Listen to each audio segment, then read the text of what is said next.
Prezados irmãos, prezadas irmãs, ouvintes e internautas, nesta segunda-feira, dia 21 de fevereiro, em que celebramos a 7ª semana do tempo comum, a igreja nos traz um texto do Evangelho muito emblemático. Emblemático por diversos motivos. Primeiro, porque fala de uma pessoa, um rapaz, talvez um jovem, que estivesse possuído pelo demônio, que estava sofrendo muito. O próprio pai do menino disse que, por vezes, o demônio o lançava no fogo e na água, tentando matá-lo. Imagina você tendo um filho, uma filha, um rapazinho, uma mocinha, um adolescente, um jovem. Você na sala com seu filho, com sua filha, e de repente seu filho, sua filha surta e pula no fogo e pula na água. E depois você pergunta para o seu filho: você viu o que você fez? Você viu o que você fez, minha filha? E ela diz: não, eu não lembro de nada, pai. Eu não lembro de nada, mãe. Isso torna esse texto um texto muito emblemático, um texto até muito pesado, de uma mensagem muito forte. Mas não só por isso esse texto é emblemático. Ele é emblemático também porque nesse caso aqui, o pai do menino o levou aos discípulos. Claro que o pai do menino, na verdade, queria era falar com Jesus. Só que Jesus não estava. E se você for curiosa e perguntar assim: ô padre, por que Jesus não estava? Onde ele estava? Eu vou te lembrar que esse texto é uma continuação do texto que fala sobre a transfiguração de Jesus no Monte Tabor. Lembra que Jesus subiu com 3 discípulos, Pedro, Tiago e João, para o monte e ficou ali no monte? Pois é. Enquanto Jesus estava no monte com os 3 discípulos, lá embaixo, o pai do menino estava o apresentando para os discípulos e pedindo: pelo amor de Deus, me ajuda, liberta meu filho desse espírito. E o moço declarou de uma maneira muito até expressa, disse para Jesus: eu trouxe o meu filho para os seus discípulos e os seus discípulos não conseguiram. Seus discípulos não deram conta. O espírito que está no corpo do meu filho parece que é mais forte do que os seus discípulos. Jesus ficou nessa hora furioso. Jesus chegou a dizer: ó geração incrédula. Para quem Jesus estava dizendo isso? Para os discípulos dele. Até quando terei de suportar-vos?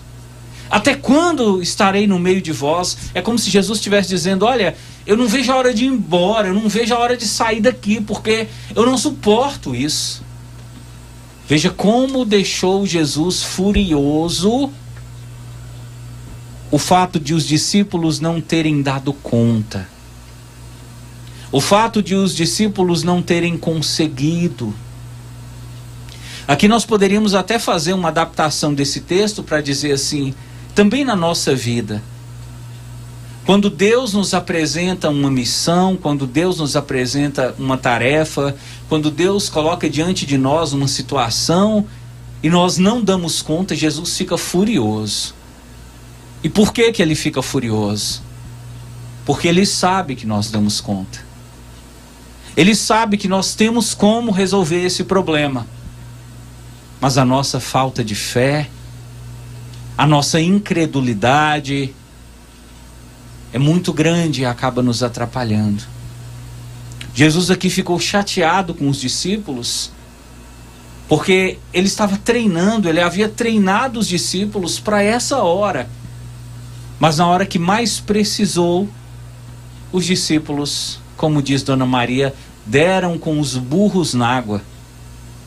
Os discípulos falharam, mascaram, pipocaram, como se diz na internet.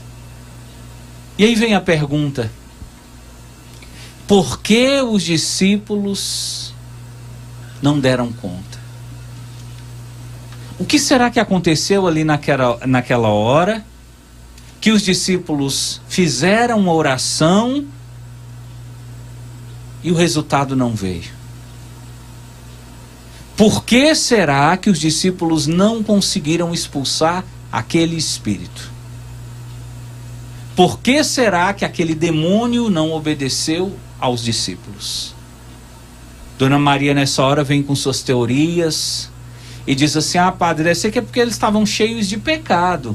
Veja, você pode pensar que é isso? Pode, você é livre para pensar isso, mas a Bíblia não autoriza você a dizer isso. A Bíblia não nos dá nenhum fundamento para acreditar que os discípulos estivessem com tantos pecados a ponto de nem conseguir expulsar o demônio. E você talvez diga assim: ah, padre, mas eu acho também que é porque eles não tinham fé, né? Deve ser isso, eles não tinham fé e tal, e rezou lá de qualquer jeito. Também nós não podemos dizer isso, porque veja, eles eram discípulos, eles foram treinados para fazer oração. É mais ou menos como uma pessoa ser treinada o tempo inteiro para fazer uma coisa e chega na hora a pessoa não consegue. Imagina essa situação. Você foi treinado, você foi treinada para uma determinada profissão. Você passou 6 anos estudando para ser médico. Você passou 5 anos estudando para ser psicólogo, para ser advogado, para ser um dentista. Na hora que você está diante do seu cliente, você trava. A grande pergunta é: o que acontece com você que na hora H você não consegue? O que acontece com você que na hora de colocar em prática tudo que você sabe, você não dá conta? Isso queima seu filme, viu? Não fique achando que todo mundo perdoa, que está normal. Não está normal. Porque você foi treinado, você foi capacitado para fazer isso. Se na hora H você não dá conta, então tem algum problema acontecendo com você. A gente tem visto isso muito acontecer em relação a pessoas que estão tentando tirar a carteira de habilitação. A pessoa já sabe dirigir, a pessoa já fez todas as aulas, a pessoa já fez baliza, a pessoa tira de letra, mas na hora da prova a pessoa trava e não sai. O que acontece com você? Por que na hora que você tem que mostrar que você sabe, você não mostra? Essa é a pergunta que Jesus fez para os discípulos. O que aconteceu com vocês, hein? Foi eu virar as costas um minutinho, deixar vocês sozinhos e vocês não conseguiram resolver esse problema? Os próprios discípulos perguntaram para Jesus: Senhor, por que nós não conseguimos? O que tem de errado com a gente? Talvez nessa hora, na hora da sua impotência, na hora do seu fracasso, na hora da sua frustração, você começa a pensar: será que é porque não é para mim? Será que é porque eu sou incapaz? Será que eu tenho algum problema de cabeça e eu não vou dar conta? É muito comum, inclusive, você pensar em desistir. Eu não vou mexer com isso mais não, sabe? Eu já tentei, já passei até vergonha. E eu treinei. Na hora que mais eu precisava, eu falhei, eu tô com vergonha. Os discípulos com certeza ficaram com vergonha.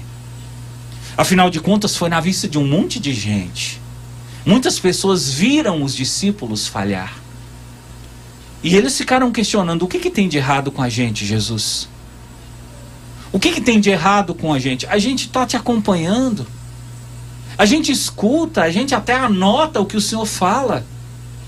A gente tenta fazer o nosso melhor. A gente tenta colocar em prática tudo que o Senhor ensina, mas naquela hora não deu certo. Por que não deu certo? Olha a resposta de Jesus.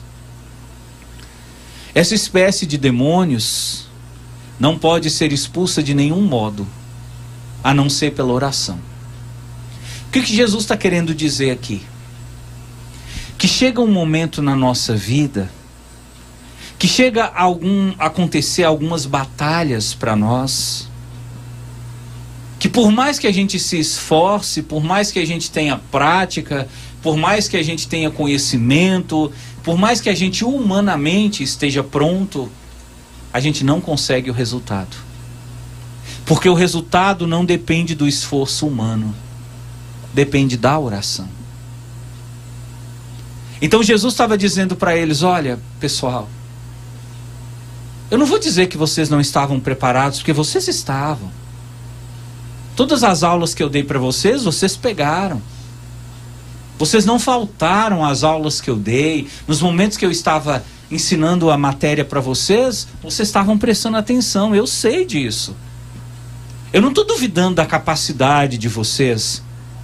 Eu não estou aqui dizendo que vocês não têm condição de expulsar um demônio. Não. Eu estou querendo mostrar para vocês que não é só a vontade, não é só o querer, não é só a técnica, não é só a capacidade humana. Tem que ter oração, pessoal. E de alguma maneira Jesus estava dizendo para eles: sabe por que vocês não conseguiram expulsar esse demônio? Porque vocês estavam rezando pouco. Olha que interessante. Os discípulos de Jesus estavam com Jesus, mas estavam rezando pouco. Hoje eu fico observando que essa é uma grande tendência, e esse é um grande perigo que nós padres corremos. Nós que todos os dias estamos com Jesus, celebramos, consagramos, entregamos Jesus para os fiéis.